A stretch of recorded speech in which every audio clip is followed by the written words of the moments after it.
네, 반갑습니다. 금방 소개받은 대구 지속가능발전협의회 오용석 사무처장이라고 합니다. 제가 오늘 소개해드릴 사례는 자전거 출퇴근 챌린지와 관련해서 말씀을 드리도록 하겠습니다. 먼저 발표해 주신 두 분, 박용남 소장님, 이규진 교수님 강의 매우 잘 들었습니다. 두 분 말씀해 주신 것처럼 그린 뉴딜 혹은 기후위기 대응을 위해서 온실가스 감축에 수송 부분이 차지하는 수송 부분에서 감축해야 되는 잠재력이 굉장히 큽니다. 하지만 정부가 제시한 것처럼 전기차, 수소차 중심으로는 우리가 목표로 하고 있는 온실가스 감축 목표를 달성하기는 굉장히 쉽지가 않은 상황입니다. 그래서 말씀하신 여러 가지 사례들처럼 도시의 구조 자체를 근본적으로 바꿔야 한다. 보행 자전거 중심으로 전환을 해야 한다라는 말씀들이 굉장히 의미 있고 굉장히 좀 인상 깊게 다가왔습니다. 제가 표지 그림으로 지금 띄워놓은 사진이 네덜란드 코펜하겐 시의 그 오전 출퇴근 모습, 출근 시간대의 모습입니다. 우리들 혹시 저희들은 이제 출퇴근 시간대에 자동차 전체, 뭐 러시아워 시간 뭐 이런 얘기들을 하는데요.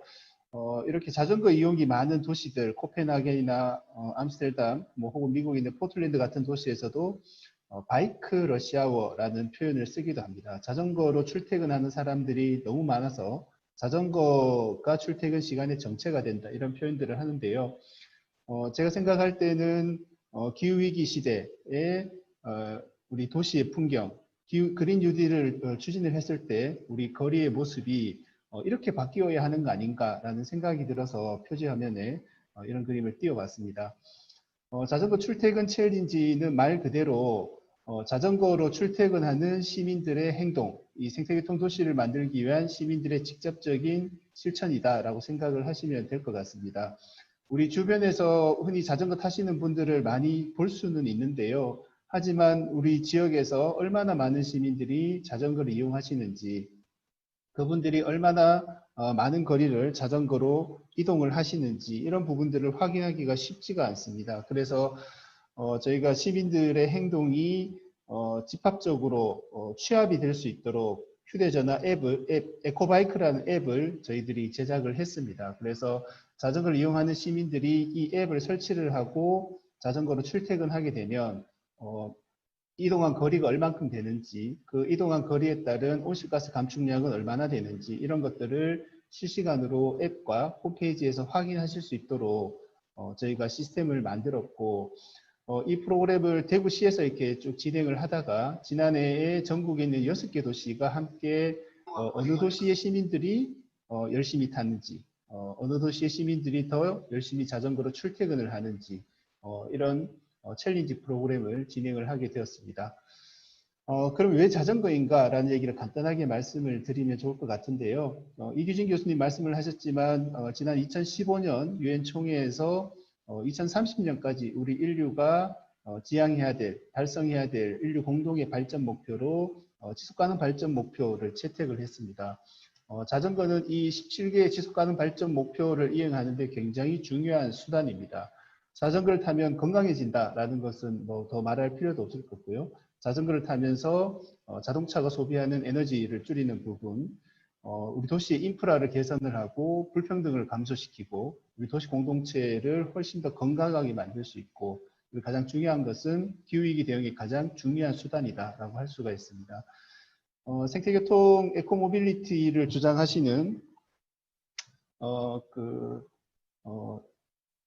이클레이스 전 사무총장님의 자료에 보면 이런 이제 자료가 있는데 위에 있는 그림들은 각 교통수단들이 배출하는 온실가스의 배출량이라고 생각을 하시면 될 것 같고요. 하단에 있는 부분은 그 교통수단이 도심에서 차지하는 이제 1인당 면적이라고 보시면 될 것 같습니다. 그래서 자전거, 보행이 온실가스 배출도 없고 차지하는 면적도 굉장히 적기 때문에 우리 도시 공간을 기후위기 시대에 어떻게 구성해야 될지는 이 그림을 보면 잘 확인을 할 수가 있을 것 같습니다. 앞서도 여러분 말씀하셨지만 전기차 같은 경우에는 그 에너지원을 무엇으로 사용하느냐에 따라서 온실가스 배출량이 달라질 수 있다는 것들을 그림에서 볼 수가 있고 도시공간적 측면에서는 어느 에너지를 사용하더라도 전기차는 도시공간을 많이 차지할 수밖에 없기 때문에 온실가스 배출뿐만이 아니라 우리 도시공간을 어떻게 활력 있고 매력적인 공간으로 만들어 갈지라는 고민들을 함께 한다면 어떤 교통수단이 더 우선이 되어야 하는가라는 것도 명확하게 알 수가 있습니다. 당연히 자전거, 보행이 우선시되어야 된다라는 것을 이해할 수가 있습니다. 그런데 이 좋은 자전거를 사람들이 왜 안 타는가라는 생각을 하게 됩니다. 그리고 박영근 소장님이 얘기하신 것처럼 전 세계에 저렇게 혁신적인 도시정책, 교통정책들을 실행하는 시장님들, 지도자들이 굉장히 많은데 왜 한국에는 그런 지도자들이 나타나지 않을까 이런 고민들을 하게 되는데요.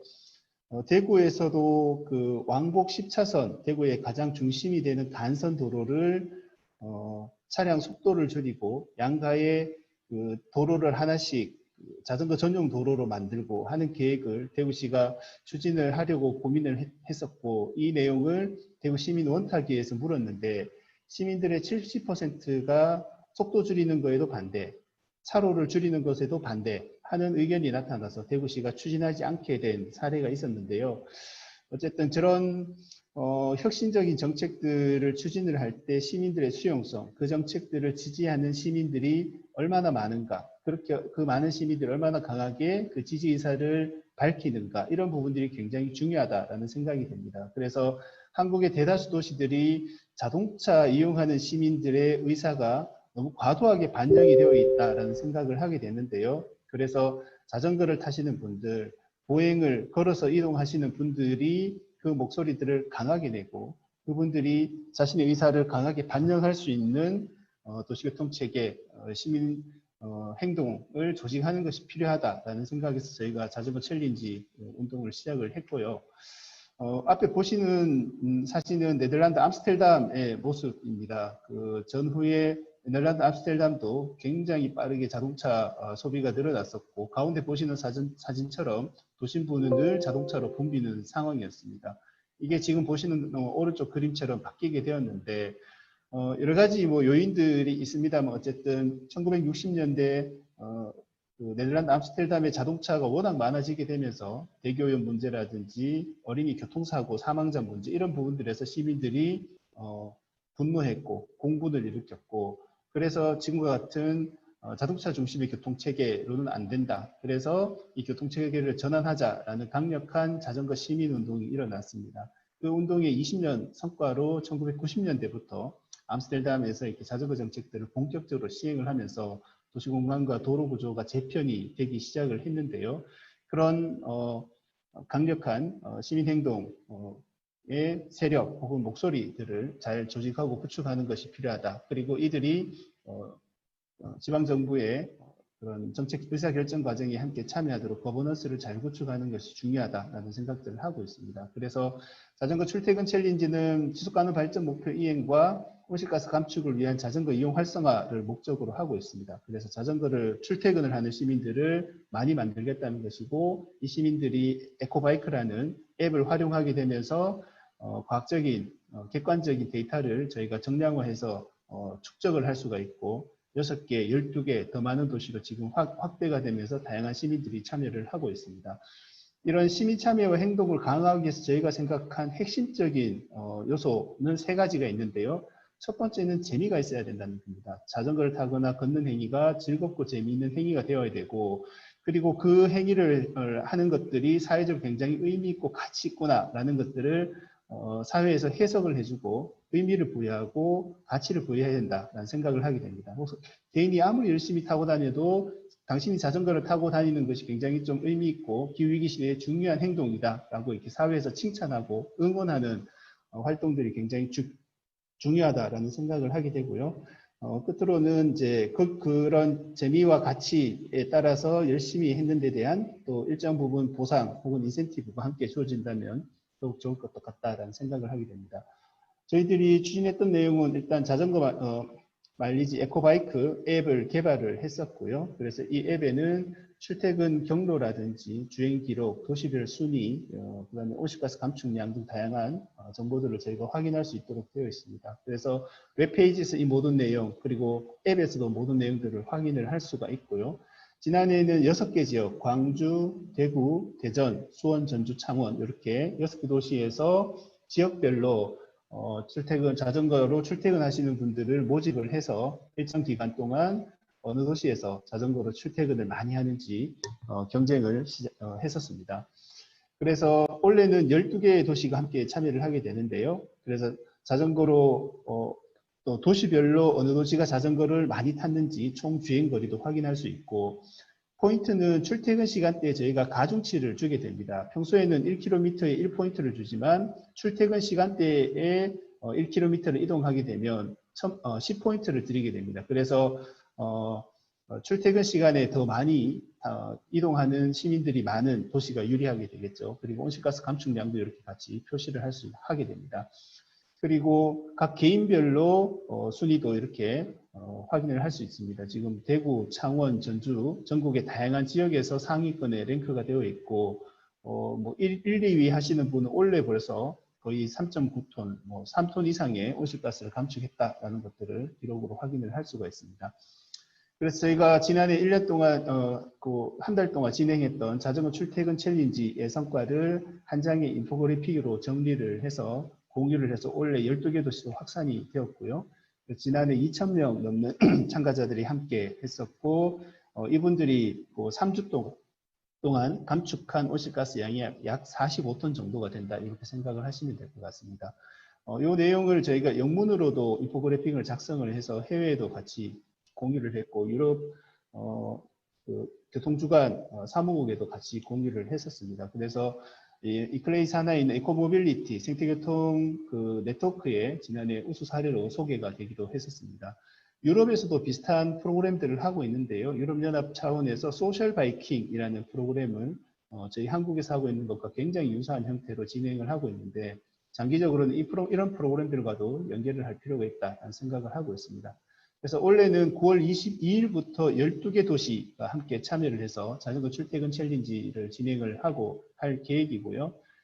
그래서 이런 도시간 경쟁에 따른 또 그린 포인트, 그리고 자전거 경로, 시민들이 많이 이용하는 자전거 도로가 어딘지를 저희가 직접 확인을 할 수가 있습니다. 그래서 자전거 인프라를 개선을 할 때 자동차를 타시는 분들 혹은 상가에 민원이 없는 행정적으로 편하게 할 수 있는 코스나 어떤 지역에 자전거 도로를 설치하는 게 아니라 실제로 시민들이 많이 이용을 하는 자전거 도로, 그 구간에 우선적으로 자전거 인프라들이 개선이 되고 확충될 수 있도록 하는 정책적으로 데이터로 활용을 저희가 할 계획입니다.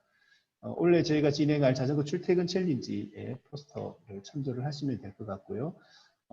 결론적으로 말씀을 드리면 기후위기 시대 그린 뉴딜을 추진을 위해서는 도시교통 체계를 근본적으로 전환을 할 필요가 있다는 것이고, 도시교통 체계 전환에 있어서 가장 우선순위는 보행과 자전거다라는 것들을 우리가 명확하게 할 필요가 있을 것 같고, 그런 보행과 자전거가 기존의 자동차가 차지하고 있는 도시 공간들을 점유하고 재편을 하기 위해서는 세력을 형성하고 강력한 목소리를 낼 필요가 있다. 그래서 그런 보행자와 자전거 이용자의 시민행동을 조직을 하는 자전거 출퇴근 챌린지가 생태교통 도시를 만드는 중요한 프로그램으로 기능할 수 있다는 생각을 하게 됩니다. 이상입니다. 고맙습니다. 네, 너무 감사합니다. 에코바이크 앱도 굉장히 특이한 것 같고요. 자전거 시민의 조직화된 운동이 좀 필요한 것 같습니다. 그리고 국가와 지자체가 인프라를 어떻게 건설할지도 중요한 것 같습니다. 저도 이제 자전거를 좀 배워봐야 될 것 같은 생각이 드네요.